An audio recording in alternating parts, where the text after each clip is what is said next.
about was the inner voice. And I actually did the inner voice coaching. And through the inner voice coaching, I actually learned about, gratitude and morning meditations and actually visualizing your day. And it has been an incredible help for me in actually building better teams and building better relationships and building, the things that I need to do on a day-to-day basis to continue to grow. So I'm incredibly blessed. I'm going to tell you a little bit about what I do. There's a lot of words back here. I have a very diverse background. Just click the top one. No, you have to click the side one. The both sides. Sides. Yeah. Okay, front and back. And you point this direction now. You got to point this That's direction. back. That's forward. Okay. So I'm not a marketer. My background is a software engineer. I was running a team, actually when JD and I first met, I recruited him out of Rochester Institute of Technology as a co-op. I was running a team, we were building a missile defense system for the U.S. Marine Corps. And so my background is as a software engineer. And so my experience over those years has actually shaped me in ways that I can't even describe. I'm going to talk about why that is tomorrow. But my passion is for growing business. It's actually helping people. I have 5 beautiful kids. My older 2 I adopted out of foster care. My son Jason when he was 8 and my daughter when she was 5. I'll just tell you the story about them tomorrow. I have 2 natural kids, Ryan who's 21 and Justin who's now 19. They were babies when I knew JD. And a stepson who's 12. And so when you visualize your life and you visualize your business, it's amazing what things can happen. And for me, it's a story about raking hay. I was a dairy farmer in central Pennsylvania. And one day I was out and I can see the windrow of hay, and I'm on the tractor, and it's a mindless job. But it's a beautiful day, the sky is blue. I'm just graduated from high school, and I'm going to go into college. I'm going into Penn State into dairy science, of all things. And I come to the realization that I really wanted to have a farm, but I didn't grow up in one, and I didn't have the funds to do it. My whole life that day changed. It's like, what am I going to do? I really want to own my own business. I want to have this farm. This is the business I know. I only have to worry and answer to God to give me the rain to make my crops grow and take care of my animals. That's the kind of life that I want. I don't want to answer to anyone. I want to be my own person. But I realized I needed money in order to buy that farm and buy that dream. And so on that tractor that day, I said, you know what, there's 5 things I want to do. I want to travel the world. I want to be a dairy farmer and travel the world. How crazy is that? You're a dairy farmer. It's like, it's 24/7, 365, and 366. But I want to travel the world. I want to give a kid a second chance. I'd learned about all of these older kids. Everyone loves to adopt little babies, right? That's what people want. That's what new married couples want when they can't have kids. It wasn't that I couldn't have kids. It was that I knew that there were 5, 6, 7, 8, 15-year-old kids who were getting thrown out of the system and into foster care homes, and they never get adopted. So I want to have 2 of my own, and I want to adopt an older kid, to give a kid a second chance. And there were some other things, and I'll go into those later. And, the universe puts stuff out there for you. And really what you focus on is what you get. Your words matter, your words are a prayer.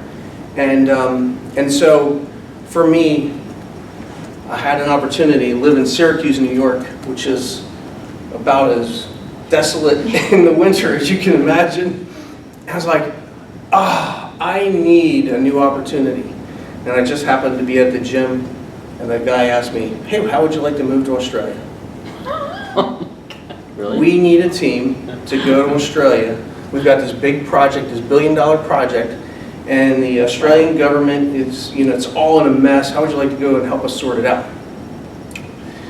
Well, before I could get home, I called my wife, and apparently she had between, North Syracuse and Brewerton, all my stuff packed up, including my underwear, in ready going, we're off to Australia. So we packed up the family, 4 kids, and we moved to Australia. We lived there for 6 years and traveled all over, from Thailand to Fiji to New Zealand to Tasmania, which is still part of Australia, but all over Asia, and it was a dream come true. Well, then I moved to, somehow, actually I was very persistent and consistent. I bugged folks at Lockheed Martin that I wanted to go to Germany. So there was an opportunity in Germany. And I worked on that for a year and ended up living in Germany and running a team of Germans, French, British, and Americans on a radar program. So travel the world, give a kid a second chance. Those were my missions in life. In recent years, I've really tried to refocus that, because when I moved back from Germany, for the next 7 years, I commuted from Denver.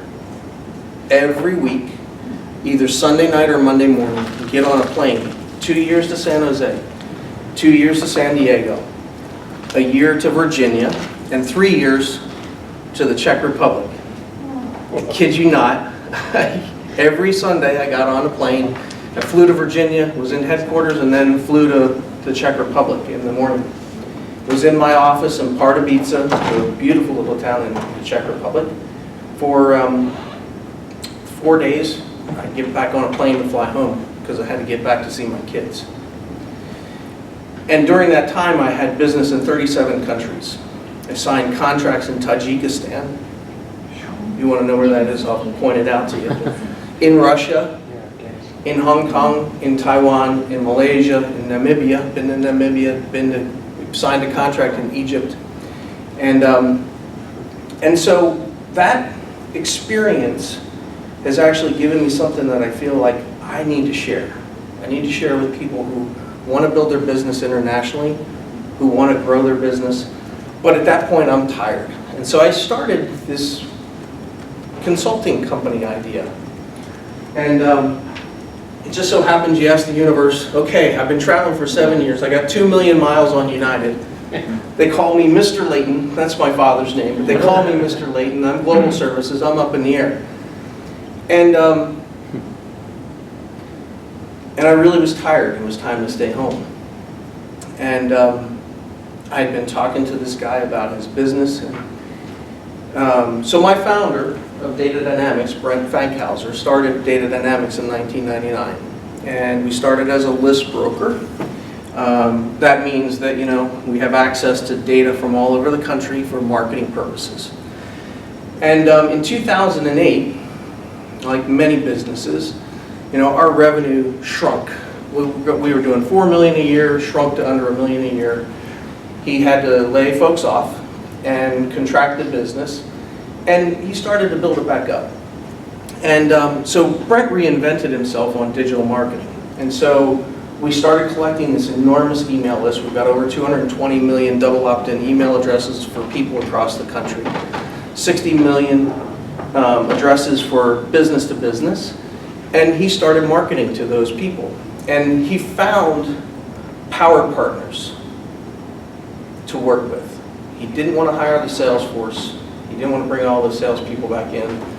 What we ended up doing is training media groups, newspapers first. We actually started in LA with our first group. And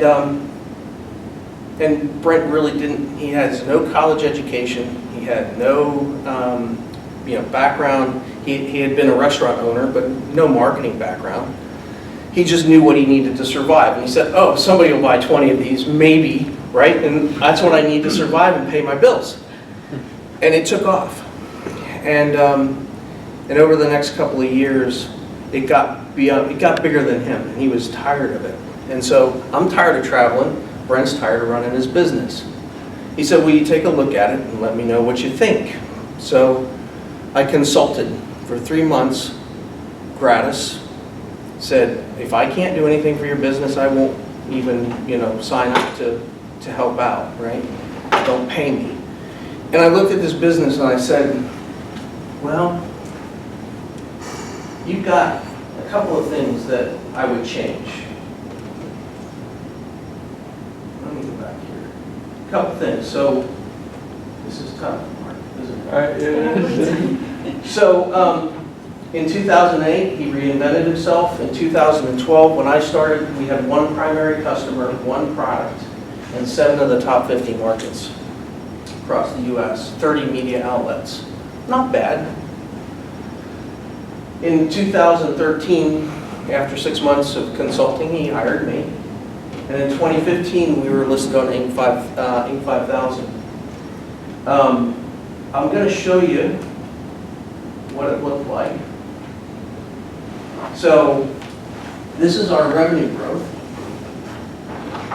And so from 2010, we started to actually do a bit of an uptick. But here's the point where Brent said, I'm stepping away. And the folks who were running the business for him were focusing on very small customers, like really small newspapers in the middle of Nebraska. And I said, so the one thing I would do is, you have one customer, which is a huge risk. You've got one product, which is a huge risk. You're working on little guys instead of actually, who are the big guys? I know nothing about market analysis, but I know follow the money, okay? And so I consulted, I gave him a strategic plan, and I was thinking I was going to have a consulting job. And my business turned into a CEO's job. And so for the last 3 years, I've been running Data Dynamics, not knowing anything about marketing, but knowing something about business growth. Targeting. I mean, JD talked about targeting. We were targeting missiles. I was writing software. And what I realized is that business growth is a formula. It doesn't necessarily matter what it is, but there is a formula. There's systems, there's methodologies, there's team building, there's important things that I've learned about pulling cultures together. And so my passion really is about helping other people build their business. And I'll be honest with you, millennials, and because I have a few of them, they're even a bigger passion than mine. I was just at the conference, I told you, there's 350 millennials building businesses, $1 million businesses, and sharing how they did it with their peers, which is really, really cool stuff, right? That's the generation that I think we look to actually grow America and we grow the world. So we've grown quite a bit, but notice this little downtick right here, right, between 2014 and 2015. So we hit the Inc. 5000. And we have to be decent. Sorry. Oh, good picture. But the difference between 2012 and 2016 is really important. That primary customer, where this group was focused, is off 50% year over year the last 2 years. So the dip that we would have seen because of that, without having actually taken a marketing approach that was go after not just newspaper, but radio and TV, not just one customer, but have actually a strong base of 5. Go after the top 50 markets, 33 of the top 50 markets now we have, and then also many of the second tier in the 100,000 people. We've got over 250 outlets. And so we completely changed our focus. And we reinvented ourselves again, but it's kind of behind the scenes. You don't see it. But the whole strategy would have given us, have you heard of an S-curve? S-curves are really important. So Data Dynamics jumped one S-curve, but not before a huge downturn. So when you're doing $4 million in revenue and you drop to $1 million, and then you come back to be doing 10, that's just barely jumping an S-curve, right? An S-curve is product adoption. So the auto industry, early adopters, it's small on the curve, and then everyone starts to get a car, and then at the top, the auto industry is leveling out. So the market really doesn't expand so much. Well, the same thing happened with direct mail and with list brokering. It all topped out. We put the S-curve on, but a little bit too late. So that's why we saw the downturn. In recreating ourselves by finding these power partners, we were actually able to jump that S-curve again because we didn't have just one outlet that we were working with. We now had 5 across 3 different markets. So you added fault tolerance to the business so that Pretty much. you weren't going to get hurt. So the goal is the rule of 3s. 3 products and 3 adjacent markets that you can leverage. When one product is on a downturn, you've got another one that's on an upturn. And so the rule of 3 is really one of the things that I brought, and it came out of my experience of all dang things with Lockheed Martin. 3 radar products, radar, sonar, and something else. I saw the business, ebb and flow and not lay anybody off because the different products came on at different levels. So I will talk a little bit about, we also have some processes underneath in operations that are really important. I've run a factory of all dang things, building radars in the Czech Republic. And so motivating former communist bloc countries in production, in Lean Six Sigma, and actually rolling out to schedule is pretty amazing. I've managed installations in the Bahamas. Has anyone been to the Bahamas? You're good. Island time. Bahama time is really, it's really a thing. Yeah. And so those cultural blending, that experience, I think actually has helped me build amazing teams. I've got 3 award-winning teams in my career that I am so incredibly proud of. And one is for our Inc. 5000, one is an R&D 100 award at Decision Sciences, and one is the Aviation Week award for outstanding teams with Lockheed Martin. And so those are my things that I am so proud of doing. I'm looking forward to building other teams as well. So our 3 uniques are Disney-level customer service. We are on it. Our data may or may not be better than anybody else's, but when we go to deliver, we deliver and we're on it. We have incredible technology from order management to analytics and dashboard that gives us another unique. And our sales training and support. So we actually came from the media business, so we go in and we do training. But we give value, and I don't charge for that. That's something I want to do. I sign up my team to go out and train these customers. We've done 1,200 sales team trainings in 3 months, rolling out a customer. And so that's what I like to say is our secret sauce. I told you about me. And this is what it feels like, pointing the wrong way, to be at the Inc. 5000. But here's what's even more important. This is why I'm here. You can't read this, but that's number 1. So Data Dynamics 3-year growth was 343%. Tell me what number 1 was. Guess. Mobile. Guess what those were. Ultra mobile, number 1. Guess what their 3-year growth was, percentage-wise? 1,000%? How much? 1,000? Keep going. 10,000? Over 100,000%. Wow. I think it's up. And here's the amazing thing. See this guy? I've seen him before. Millennium? No, not quite. Wait, that's... Sorry, this is done. That's David Glickman. I'm gonna put my hand over it. He's CEO of Ultra Mobile. Do you think he's done it once? He's done it twice with 2 different companies. And so my goal with this is actually we collect these people who help us figure out how to not just do it once, but do it multiple times. And so I went and found him. So the gala event at the Inc. 5000, there's this big party and there's dancing and drinking and everyone's having a good time and then you find that there's the top 10 group that has their own separate private party.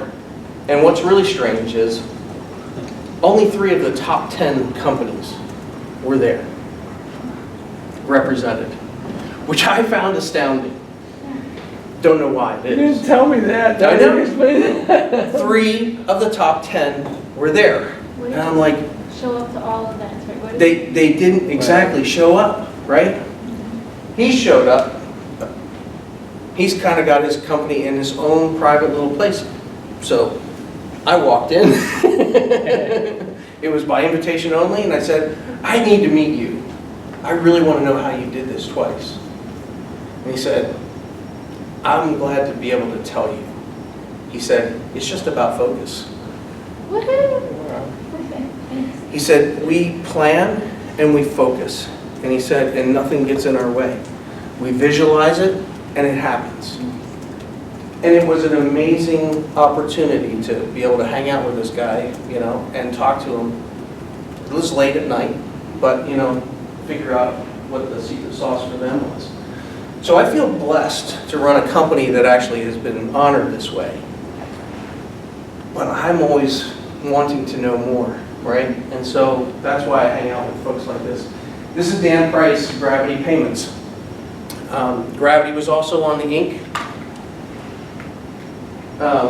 He was featured in Inc. magazine. Does anybody know Dan Price? Dan was featured as the best boss in America. Do you know why?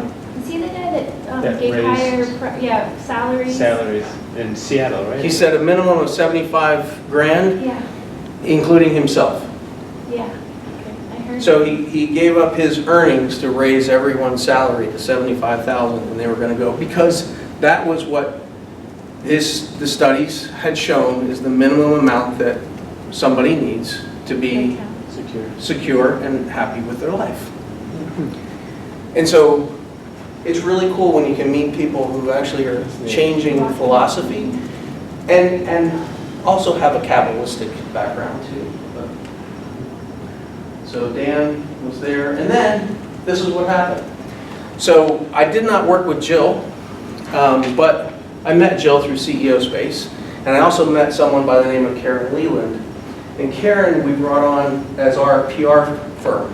And so I've done radio, I've done articles, I've been featured in Forbes on something, was talking about luxury brands. But it was really cool. When they ask, you show up, right? And my favorite, okay, so then Joel Comm, I don't know if you guys know Joel Comm. Joel Comm's a New York Times best-selling author of Ka-Ching and several other books about making money on the internet. He's also the,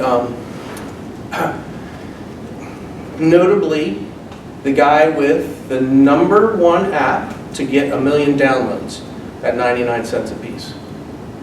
What's the app? Fart? Is it really? iFart. Total guess. Wow. iFart. Never gets old.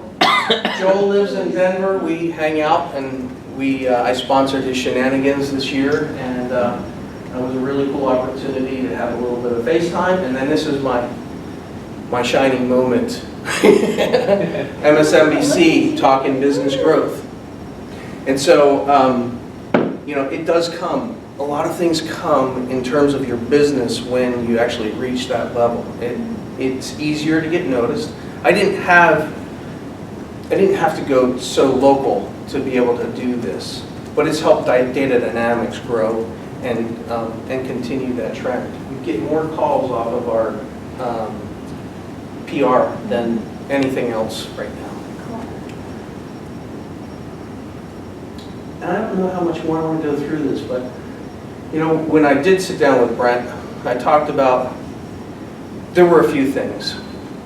We had all of our orders were taken through email or Excel, and they were translated by hand and copied and pasted into all of our systems, and it's like, that's a bit chaotic for me. So we built a system called Orderly. So I got to use my software background to actually build in a system that allows us to do order management and campaign management, build some intellectual property. We set our missions, we set our vision, our goal, and our objectives, and we came up with actions. I thought I knew how to do it well, but I learned something else at the Inc. 5000, and that's something that's written in a book called Traction. And so we've rolled out Traction across Data Dynamics, and so it's the enterprise operating system. It's a very simple, very easy model to actually get people on the same page. It involves an annual planning meeting, a quarterly leadership meeting, weekly team meetings, monthly communication meetings, and setting priorities for quarterly goals and issue resolution, et cetera, et cetera. It gives you a whole process for it, and people get it. That's awesome. Yeah. What's the 85,000 reference? I don't understand. The what? 85,000? You said something like that. The name of the last slide. Was that the last slide? I thought you said something about CEO of 85,000. Oh, Inc. 5000. Oh, it's And I learned it at the Inc. 5000. I'm speaking too Okay, quick. sorry. Thanks, Gene. So building company value. So what most entrepreneurs want to do is figure out what is it. So revenue is something that's cool. Earnings are important too. You can have all kinds of revenue and no earnings, right? Intellectual property, building value in your company, building your brand. And so what we've done is we've built our brand. We've got brand recognition with all of our customers and our customers to be. We've got great earnings. We throw off about 40% in earnings, which is how my founder has his retirement. I get to run the company. It's actually a great idea because one of the toughest things in selling your business is if they believe who's buying your business that the founder needs to be involved to run the business, The price goes down. the price goes down. Yeah. And so, you talk about business value in terms of EBITDA, earnings. And so you can easily get a 2 times turn on your earnings in value if you don't have to be there. Growing intangible assets and growing revenue and capturing clients, that was the plan. And then there was the pinwheel of ideas that we threw out, and we actually turned into a pretty solid strategic plan. This year, we're already on our way. We've captured 8 more markets, and we've got 4 more to go through the year. We're rolling out Traction. We're actually buying a company. So while I sit here, I have a team that's working on acquisition, and doesn't mean that it'll happen, but it's going on in the background. And So one of the big reasons why you actually buy a company is if you want to grow, you can either do it yourself, or you can acquire somebody who's already growing, right? Which all of a sudden that grows, it makes your growth happen, right? And launching a new product that we are expecting to come out in September. And we've got our Inc. 5000 application in. We're looking forward to 2 years, maybe not as high on the list this year, but next year it's going to be good. So just to recap, how can we help you? When we first all went around, what exactly are you looking for? That we can In my help? company? Yeah. My company, actually, I'm looking for the connections into the media groups, for one, but I'm also looking for the ideas. So what I realize is, what was that thing you say, I know? When you say I know, You shut down. you shut down. And so I'm looking forward to giving value back to people who know it better. So going to the Inc. 5000 and having someone say, we've rolled out Traction. Have you heard of Traction?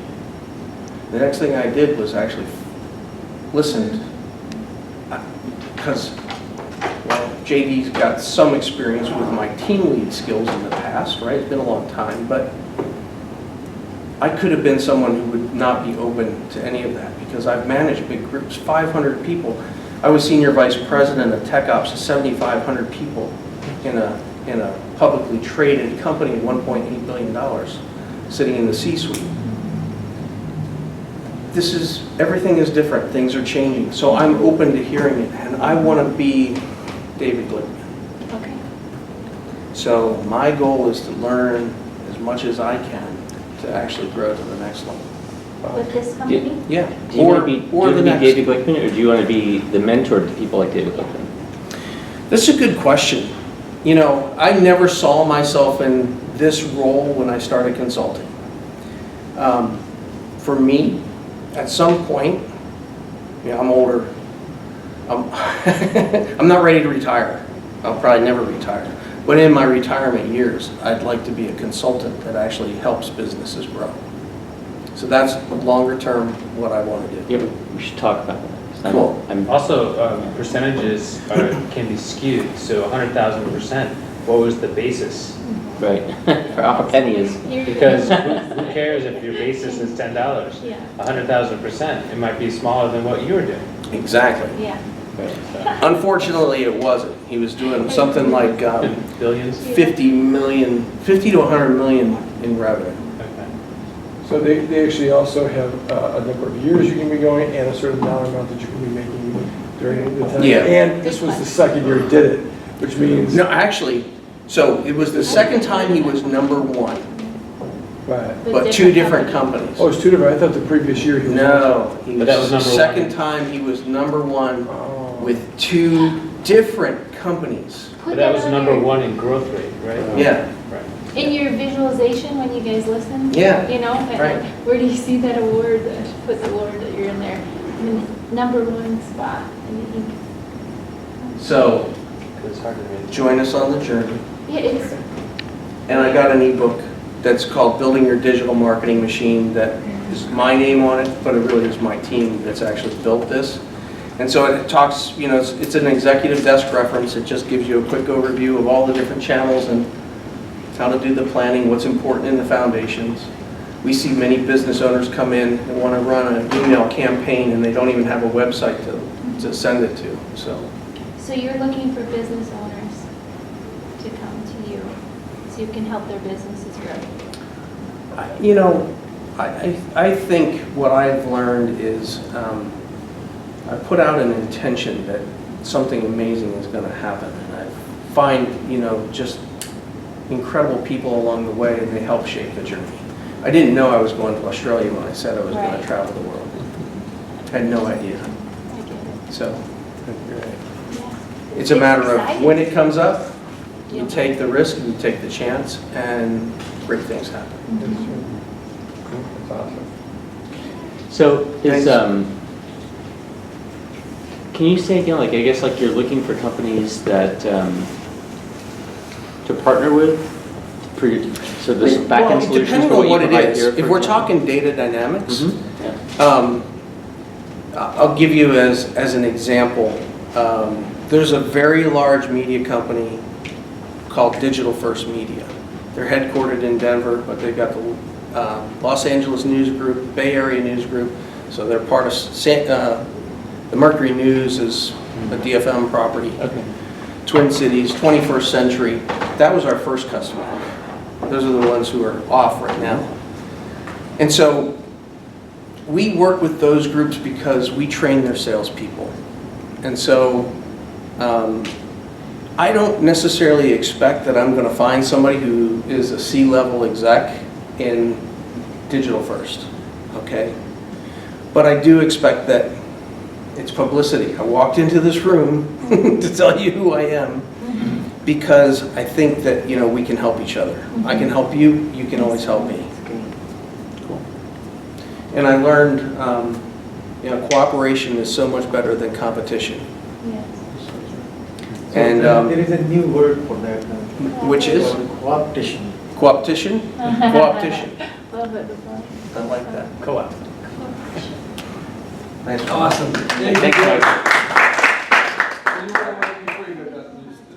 What I love about this man is, you know, it takes a great human being to take older. That's crazy. It's total crazy. It does. To take children who, you know, sometimes go through some pretty bad Yeah, stuff. You know? absolutely. And that's the one thing that I love about this man. He takes them as, like they're his, I mean, literally grandchildren, and I love that. I love that. It's my favorite thing about him. So anyway, plus you just happen to be brilliant as well, so that always helps. So anyway, this has been good. This has been a good first day. So let me just recap on what's going to happen tomorrow. So tomorrow.